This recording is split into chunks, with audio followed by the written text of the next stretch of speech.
Hi good morning friends. स्वागत है हमारे YouTube channel English with Krishna Chand में।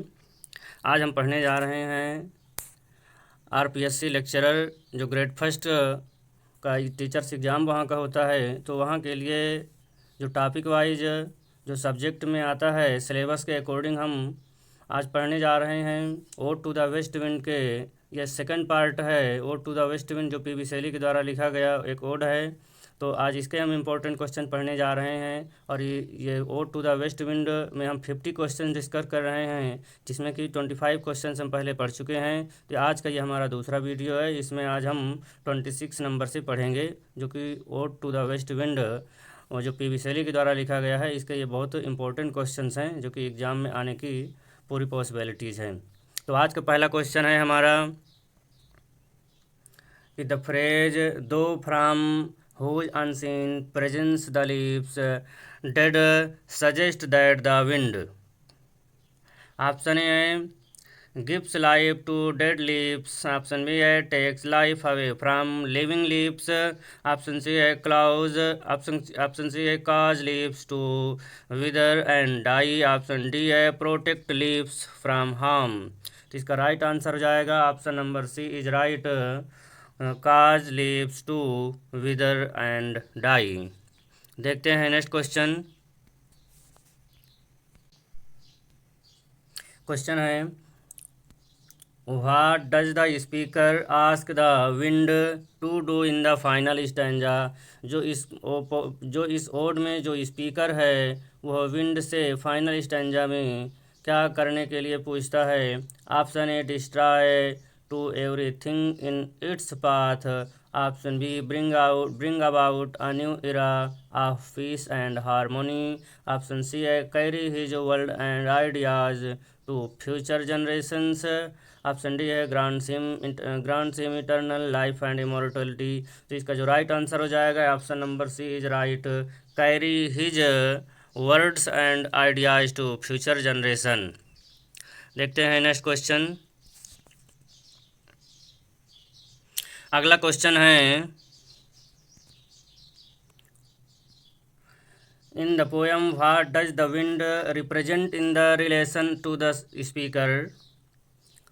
Relation to the speaker. अब हम इसमें केवल आंसर पढ़ते जाएंगे, ऑप्शंस इसमें दिया हुआ है, आप लोग पढ़ सकते हैं। तो in the poem what does the wind represents in the relation to the speaker. इस पोएम में जो स्पीकर है वो विंड के साथ अपना कौन सा रिलेशन रिप्रेजेंट करता है। इसका राइट आंसर हो जाएगा option number A, a mentor. देखते हैं नेक्स्ट क्वेश्चन। अगला क्वेश्चन है what does the phrase Ode to the waste Wind suggest about the speaker attitude towards the wind. तो इसका जो राइट आंसर हो जाएगा option number A is right, administration and reverence. अगला क्वेश्चन है according to the poem what is the role of wind in the cycle of nature.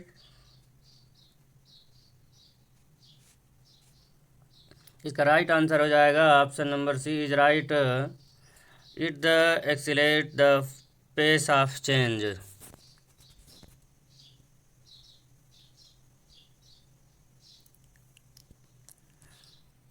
अगला question है the phrase the breath whose the inspiration suggest that the wind. इस phrase में जो दिया हुआ है the breath whose the inspiration, इसमें suggest that the wind, wind के लिए क्या सजेस्ट किया गया है। तो इसका option number is right, gives life and vitality. अगला क्वेश्चन है what does the speaker compare the wind to the third stanza. जो स्पीकर है ये Ode to the west wind के पोएम में जो थर्ड स्टैंजा है उसमें विंड से किसका कंपेयर कर रहा है। तो इसका राइट आंसर हो जाएगा option number C is right. तो विंड का जो कंपेयर कर रहे हैं the mane of a wild horse से कंपेयर करते हैं। अगला क्वेश्चन है according to the poem what is the effect of the wind's power on the speaker. According to the poem, poem के अनुसार what is the effect of wind's power on the speaker. Speaker के द्वारा और इसमें wind की power से क्या effect होता है, तो इसका राइट आंसर हो जाएगा option number B is right, it inspire and uplifts. अगला क्वेश्चन है,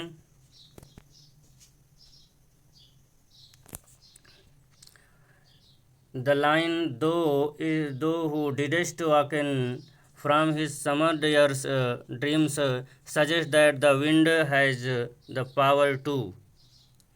एक लाइन दी हुई है, thou who the didst waken from his the summer dreams suggest that the wind has the power to. तो इसका राइट आंसर हो जाएगा option number A is right, disrupt and interrupt.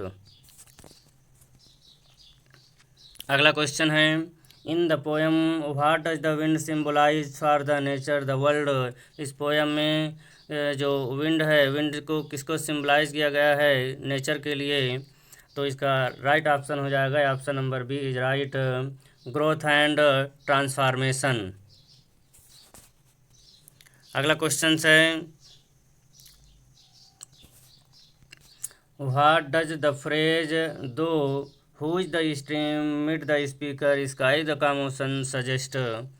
इस फ्रेज में जो फ्रेज दिया हुआ है, thou who is the stream mid the steep sky का मोशन, इसमें किसे सजेस्ट किया गया है, तो इसका जो राइट आंसर हो जाएगा option number B is right, the wind is reflection of the heavens. Heavens का जो रिफ्लेक्शन है, the wind is a reflection बताया गया है कि जो विंड है वो एक हेवन का रिफ्लेक्शन है। इस फ्रेज में इसको सजेस्ट किया गया है। इनके ऑप्शन हैं सी और डी, इसमें राइट आंसर तो बी ही है। अगला क्वेश्चन है, according to the poem what does the wind have power to do the speaker thought. Poem के आधार पर what does the wind have the power, जो विंड की पावर है उससे स्पीकर क्या करने के लिए सोचता है, तो इसका राइट आंसर हो जाएगा option number A is right, the amplify and magnify them.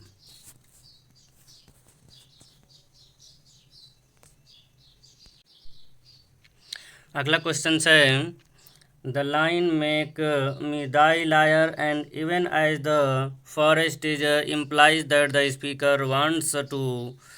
इस लाइन में make thy the lyre and even as the forest is, इसमें जो स्पीकर है किसे इम्प्लाई करता है, तो इसका राइट आंसर हो जाएगा option number B is right, इसमें इम्प्लाई करता है be an instrument of the wind's power.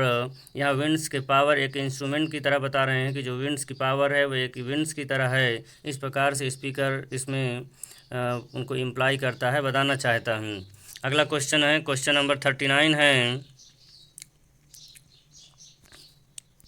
कि what does the phrase yellow and black and pale and hectic red refer to in the poem. इसमें ये जो phrase दिया गया है या किसको रिफ़र किया गया है, तो option B is right, colour of autumn leaves. Next question है कि according to the poem what does the wind carry with it it moves is moves. ये पोएम के अनुसार जो स्पीकर है वो पूछना चाहते हैं कि what does the wind carry with the it moves, अपने साथ जो हवा है, जो विंड है, वो क्या कैरी करती है, तो इसका राइट आंसर हो जाएगा option number C is right, memories and dreams. Next question है, the line the trumpet of prophecy O wind suggest that the wind. इस लाइन में जो दिया हुआ है trumpet of the prophecy O wind suggest that the winds, इसमें किसको suggest किया गया है विंड्स के द्वारा, तो इसका राइट आंसर हो जाएगा option number A is right, divine messenger. Next question है, what does the speaker mean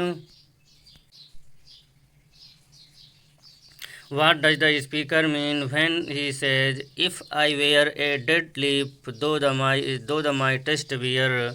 तो इस what does the speaker mean, इसमें स्पीकर का मीन्स क्या होता है, व्हेन ही से, जब वो कहता है if I were is the dead leaf thou my test the beer, तो इसका राइट आंसर हो जाएगा option number D is right, the wind the wind would disregard the speaker's existence. अगला क्वेश्चन है according to the poem what does the wind symbolize for humanity. Poem के अनुसार जो wind है वो ह्यूमैनिटी के लिए क्या सिम्बलाइज करता है। इसका राइट आंसर हो जाएगा option number A is right, hope, hope and liberation.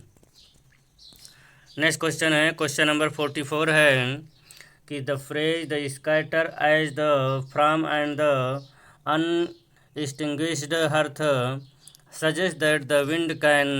यहाँ पे क्या सजेस्ट किया जाता है कि विंड क्या कर सकता है। तो इसका राइट आंसर हो जाएगा option number C is right, disperse and separate. Next question है क्वेश्चन नंबर 45 है कि what does the line drive my dead thought over the universe like the wither leaves mean. तो यहाँ पे जो लाइन है इस लाइन का मीन्स क्या हो जाएगा। तो इसका राइट आंसर हो जाएगा option number A is right, the wind can transport the speaker's thought to the world. देखते हैं नेक्स्ट क्वेश्चन। अगला क्वेश्चन है question number 46 in the poem what does the wind represents for the speaker's creative process. इस poem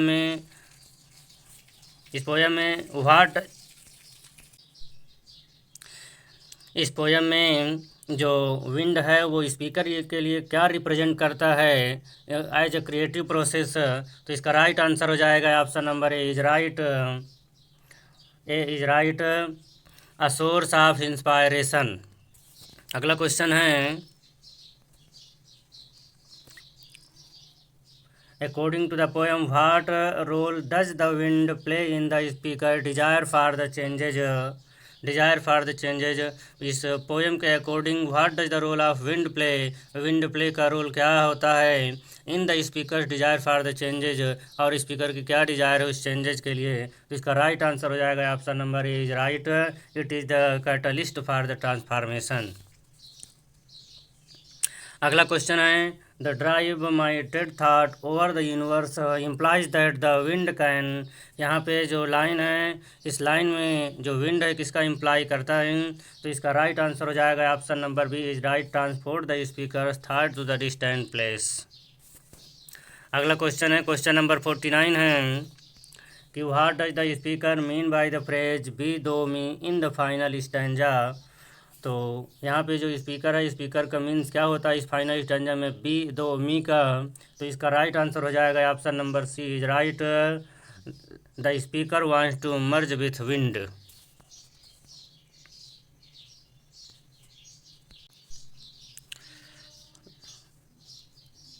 आज का हमारा last question है आज का हमारा ये लास्ट क्वेश्चन है according to the poem what is the wind's ultimate power.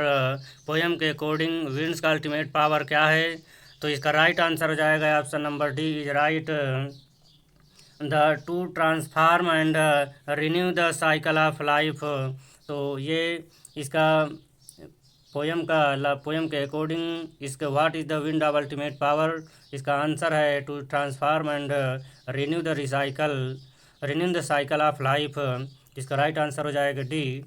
तो गाइज आज का हमारा ये odd to the waste wind का ये हमारे 50 क्वेश्चंस कंप्लीट होते हैं, जिसके हमने 2 वीडियो बनाए हुए हैं। और हमारे प्लेलिस्ट में इससे पहले कि हमने कई लेक्चर आरपीएससी ग्रेड 1 से और लेक्चरर के लिए जो इंग्लिश लिटरेचर के जो क्वेश्चंस आने हैं वो हमारा ये आज का ode to the waste wind का सेकंड वीडियो कंप्लीट हो गया है। तो आई होप आप लोगों को ये समझ में आया होगा। अगला इसका वीडियो जो हमारा होगा आरपीएससी का वो ओड ऑन क्रिश्चियन अर्न का होगा। तो इस प्रकार से हम इसी सीरीज़ को आगे बढ़ाते जाएंगे। आरपीएससी लेक्चरर के पूरे टॉपिक वाइज हमें क्वेश्चंस करने हैं इसमें। तो आई होप आप लोगों को ये आज का लेक्चर आज का लेक्चर आप लोगों की समझ में आया होगा। Thanks for listening, God bless you.